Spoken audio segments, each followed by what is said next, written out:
Hello and welcome to week 2 of Friday Football Fever.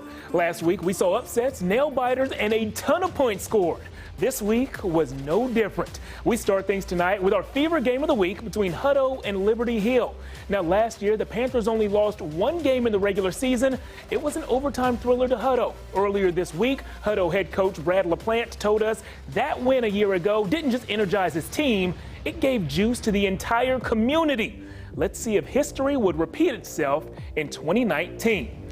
It was the Panthers versus the Hippos in this one, and if you've never seen a sprinting hippopotamus, well, today's your lucky day. Makai Kimball with the first points of the night up the left sideline. Then, after a Liberty Hill touchdown, Makai's teammate Xavier Phoenix turned on the Jets. Track speed, football speed, I don't care what you call it, that kid can fly. But the going did get tough for Hutto on offense. Nice play design here. Bad fumble there. The Hippos coughed it up. The whole Liberty team escorted the ball into the end zone. That play was nice, but this game was all about those Hippos. For the second year in a row, Hutto beats Liberty Hill. Final score in this one, 42-14. We will hear from head coach Brad LaPlante a little later in the show.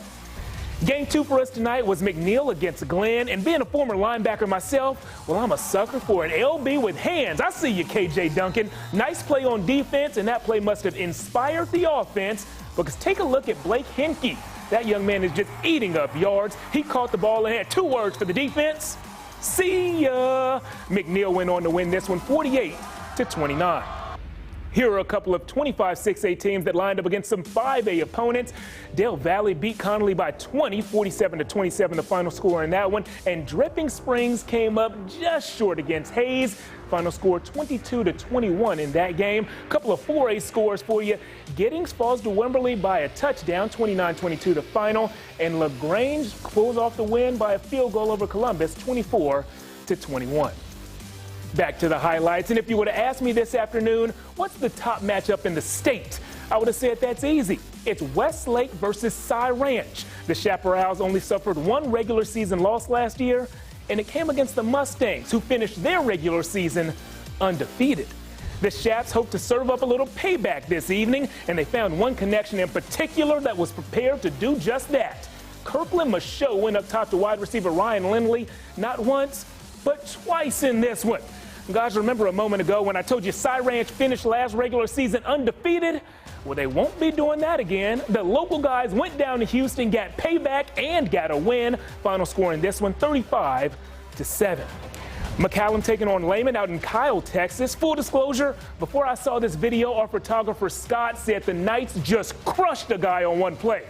Scott, you're right. The entire team stacked up a player in the backfield there. Moments later, it was the McCallum offense getting it done. Quarterback Jackson Rosales tucked it and picked up a few yards on the ground. He goes down here, but the next play he decided to go up top to the air. It was Rosales to Takai Satberry. Satberry, more like Strongberry. He throws 2 defenders to the ground there. The senior wideout took that one 46 yards in for the score. McCallum wins this one 17-0.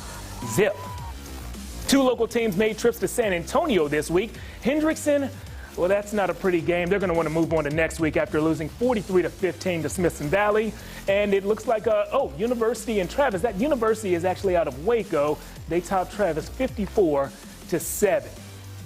Moving on to the next scoreboard, we have Copper's Cove, 4-point win over Manor. And LBJ opening the season 2-0. That's a narrow victory, but it's a victory, 14-6 over Los Fresnos. We'll keep the fever rolling right along, and tonight, for the 105th time in history, Burnett lined up against Marble Falls in the Battle of Burnett County.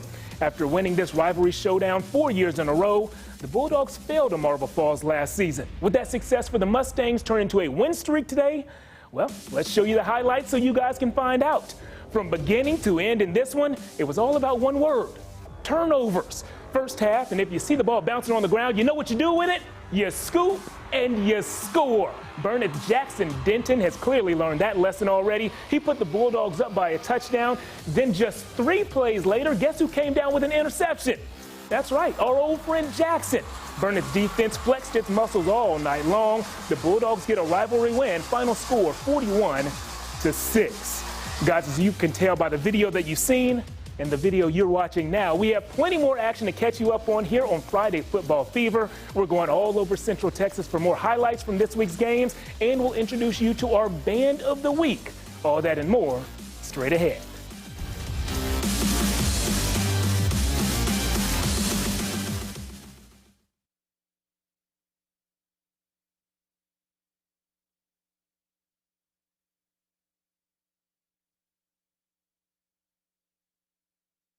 Show Sept or whatever. You know what I'm talking about? The last thing in the show, the end show Sept. Let's bump that down to 10. The Band of the Week, how long is it scheduled to run right now?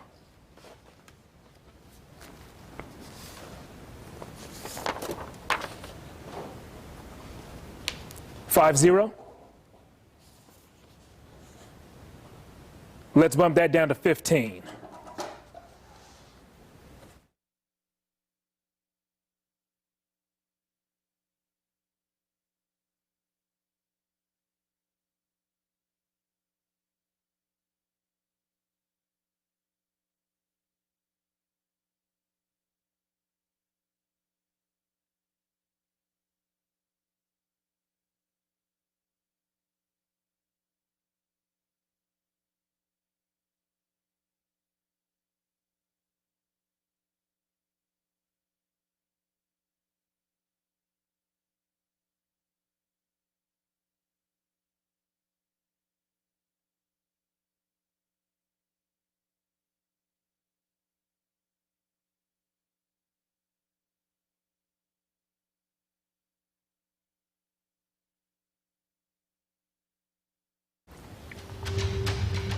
Welcome back to Friday Football Fever. Those of you who joined us last week know all about the shocker that happened at Lake Travis. The Cavaliers were beaten at home by Martin, a school from Arlington. Well, tonight, the local guys had their chance to bounce back against another school from Arlington, Mansfield-Timberview. And when you have an offense like the one at Lake Travis and they're motivated like they are tonight, well, that can be scary. This is an old 1-2 combo. Number 1, Hudson Carr tossed to number 2, Kyle Eves. The refs marked him out around the 2-yard line. I don't actually know if he stepped out, but that's okay because Kyle capped the drive off with a touchdown catch. The Cavs get their payback on the city of Arlington. They win tonight 48-26. A little cross-classification action here. 6A Anderson taking on 5A Rouse, and it doesn't matter what class you play in, forcing turnovers is a good thing. Anderson Blaze Derbyshire was right there for the early fumble recovery. That didn't turn into points, but this sure did. Raiders wide out Drew Henson with the 65-yard touchdown grab. He's going to run it all the way in the end zone. That score broke a 7-7 tie, and moments later, check out Rouse getting it done on defense, too. This is Matt Schultz, and that is good on Sundays. Matt, that looked like a Player of the Week nominee to me, and lucky for you, I'm the guy who picks the nominees. However, Anderson did pull off the victory. It was a narrow one, 14-13. Let's take a look at a few 5A scores for you. Gonzalez shuts out Crockett, 14-zip, the final score there. Canyon, oh man, they came up here to battle Eastview and the new school. They beat them 41-28. The scores just keep on rolling in. Canyon Lake, that's a 1-point win over Weiss. And Elgin, a 1-point loss to Rudder. Just 1-point games left and right here. Guys, let's go ahead and get back to the highlights. Bowie traveled to San Antonio this evening, but instead of hanging out at the Riverwalk, they met up with Madison High School. Trinidad Sanders going with the Wildcat. It gives Bowie the early lead. Later on, Sanders, this time through the air, hitting Jaden York in stride. Bulldogs jumping out to a hot start. But Madison opened up the floodgates in the third quarter. That's Michael Garza with nothing but open field in front of him. A close game turned into a 20-point defeat for Bowie by the end of the quarter. Madison breaks free and rolls 55-29. To Lanier, where the Vikings hosted a Smithfield team fresh off a 68-0 win. And part of the reason they're winning like that is because they have Kurt Hawkins. The senior receiver scooped up the punt in the second half, hit the far sideline, and outraced everyone to the end zone. Kurt also had a receiving touchdown and was a huge part of the Tigers' second lopsided win of the season. You see the score right there. It's not final, but it's safe to say the Tigers are going to win this one. They're up 76-13 in the fourth quarter. A few more scores for you. Taylor shutout against Lockhart. Final score there, 35-zip.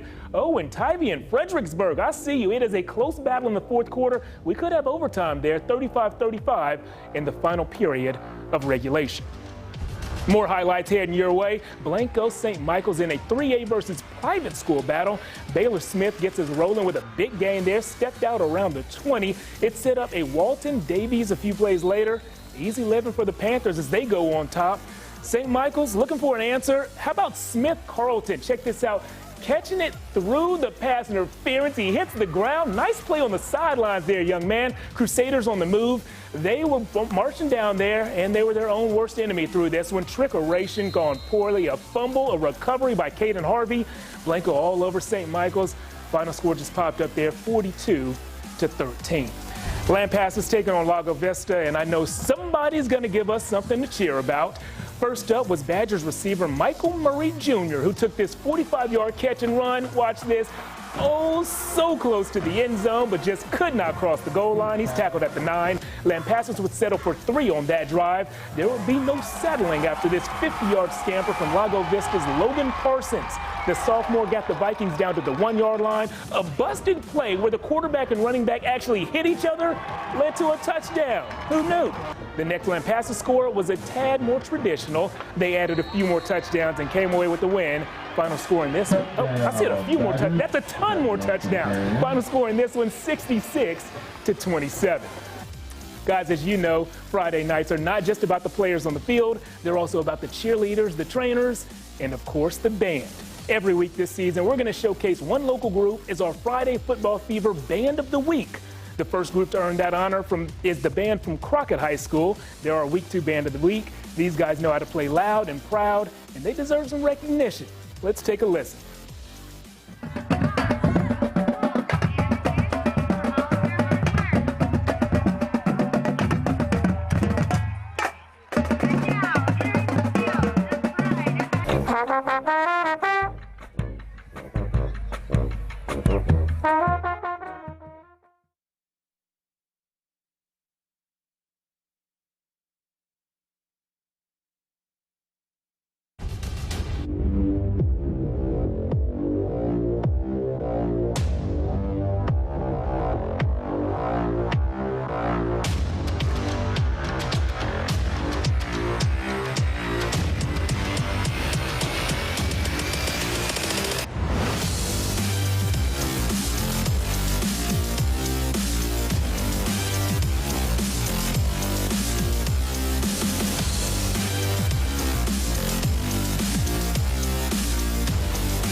Welcome back to Friday Football Fever. It's the best time of the year, guys. Football season. And earlier tonight, we saw a great game between Hutto and Liberty Hill as our Week 2 game of the week. While you and I watched that game on a screen, our Emily Giangreco got to see that action up close. Emily joins us now live from Liberty Hill High School. Hey, Emily. Hey, Jeff. Yeah, the biggest difference from this year's game versus last year's game is obviously that score. Last year, Liberty Hill and Hutto went into overtime. Hutto claiming it by 1 point, by 1 score. And then we take it to this year, Hutto dominated 42-14. You guys heard that score, that final score earlier in the show. We had a chance to talk with the Hippos head coach after the game. And not only is he impressed with his defense, but he's impressed with that sophomore quarterback, Grayson Doggett. The difference from last year's game to this year's game, what do you attribute to that? Well, I think just our defense has matured so much. They're bigger, they're faster, they're stronger. They've seen this offense. Some of these kids, even in their youth football days, it's been spread football. So now you come to the 1 week where you're playing wing tee, slot tee, tough, hard-nosed football, as we all know Liberty Hill does. I just think after playing last year, they knew what they were up against this year. You lose your quarterback to UCLA. Now you have Grayson Doggett playing for you guys. What did you see from him tonight? Well, Chase was a sophomore once upon a time, making a few mistakes here and there, and Grayson has, and we want him to play better, and we know he will. But the best thing about him is he's just a mature kid that bounces back. He doesn't let anything bother him, whether it's success. Some kids get bothered by success and they have 3 bad plays after a really good play. Whatever play he has, we know his best one is yet to come, and just his leadership, is just fabulous within our huddle. There were a few turnovers in this game. Is it something that specific that you think that you guys need to work on? Well, we probably could have ran 4 or 5 plays all night, and we're still installing things here and there and getting into our full offense. We have a lot of things that we want to put in because we have such a young group of kids, and so week by week we keep on installing teams. And of course, our design of our offense has always been take what they give us.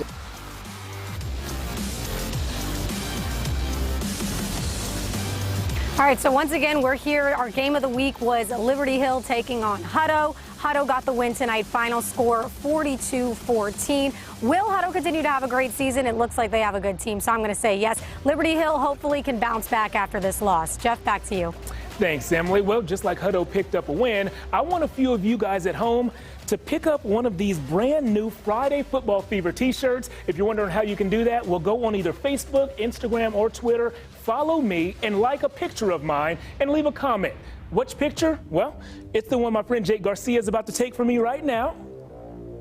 Good to go. I will post those very soon. I'll give this out to one person, one lucky random person on Facebook, one on Instagram, and one on Twitter. We'll be right back with our Mom of the Week and even more highlights after this.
Welcome back to Friday Football Fever. And as much as I love high school football, I couldn't be selfish and keep all the highlights and action to myself. It's time for me to bring in my good friend, Jake Garcia. And Jake, tonight you got to see one of the best high school sports environments in all of Austin. Right. It's just spectacular out there. Some people might like that small town feel that high school football games provide, the ones where you can see the stars, and I get that. I'm more of a skyscraper guy, though. House Park in the heart of downtown. You got the skyline in the background. A setting that pristine has got to give these teams like Westwood and Austin just a big boost of energy. You know what gives the student section tons of energy, Jeff? Tell me. A camera pointed right at them.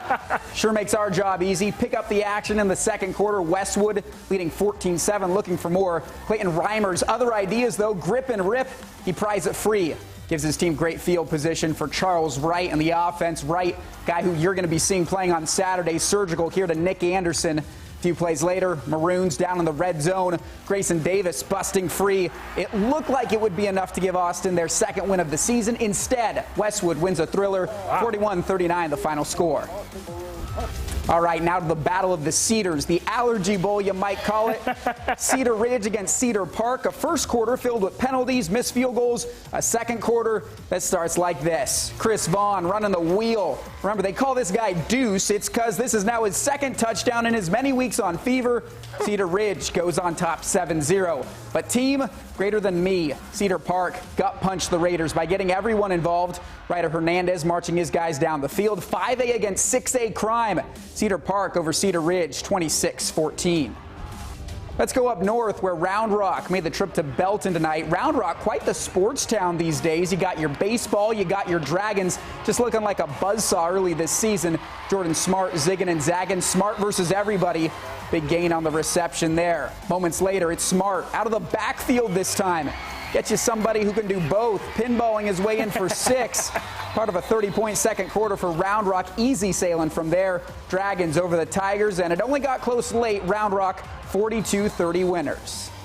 Thanks, Jake. Well, even though I love all the scores and highlights that we're able to provide on Friday nights, I think my favorite part of the show is actually the segment that's coming up right now. Every week here on Friday Football Fever, we honor one mom with our Mom of the Week award. This is our chance to say thank you to the hardworking women who give back to our local football teams, cheerleading squads, and bands. This week, our Mom of the Week announcement took us to Gerald High School. Take a listen. We appreciate everything you do for the team. We appreciate what all the moms do for our team. And with y'all picking up the Booster Club, that really helped us a lot, and we really appreciate it. Thank you! This week's Mom of the Week comes from Gerald High School. Don Copeland's son plays for the varsity team, and over the years, she's become a mother figure for several of his teammates. In fact, most of the moms have. So tonight, she's dedicating her Mom of the Week award to all the football moms who work hard alongside her. I've watched these kids grow up since they were little bitty, and now, you know, most of them, like my son, is graduating high school this year, and it's a big deal to us, and it's cool to see them grow and mature into young men. It makes me feel really happy because I do what I can for the kids and, you know, their meals every week and stuff, and I've got a great group of moms that help me out, and we do everything for them, so this is for them too. That meant a lot to her. If you know someone who you believe is deserving of the Mom of the Week award, she could be a football mom, a band mom, a cheerleading mom, let me know about her on Facebook or Twitter at Jeff Jones Sports, or you could always reach out via email by sending a note to jjones@kvu.com. And if you know a student who gets it done on the field or court and in the classroom, he or she could be a great candidate for our Scholar Athlete of the Month award. Our friends at Lorenz & Lorenz are helping us recognize some amazing student athletes with this award, and with a $1,000 scholarship. If you'd like to nominate an exceptional student, you can do so at kvu.com/Scholar Athlete of the Month. We'll be right back after this.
Welcome back to Friday Football Fever. Every week we see thousands of plays on high school football fields. What we do here at KVUE is watch all those plays and pick out 3 of the very best as our Fever Save of the Week nominees. And we've got some good ones to show you tonight.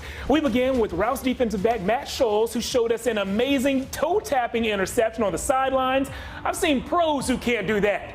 Which brings me to my next point. Matt, if you end up going pro one day and you need a personal play-by-play guy, go ahead and hit me up. I'll only charge 10%. That's my present to you. All right, play number 2. Even a question on this one. It's literally in Deuce Vaughn's name. He's the real deal, and here, running the wheel. House call from 50-plus yards out. Big save play number 2, but number 1 in our hearts because every single week this guy's a highlight reel. His team, though, falling at the hands of Cedar Park. And last up, this is the definition of a grown man play. Watch McCallum receiver Takai Sadberry. He sat those defenders down with that shove on the sideline. My man is just making plays like no one else can. That's like a big brother playing with his little brother, a dad playing with his kids. That one time Jake challenged me to one-on-one. Whatever it is, Takai had the upper hand. Now that you've seen the 3 nominees, it's time for you to do your job. Go to my Twitter page at Jeff Jones Sports and vote in the poll that I posted recently. We'll add up the votes and we'll let you know the winner Tuesday in the 6 p.m. show. For Jake and all the photographers who ran around town to get that video for you today, I'm Jeff Jones. We'll see you back here tomorrow with even more local sports news.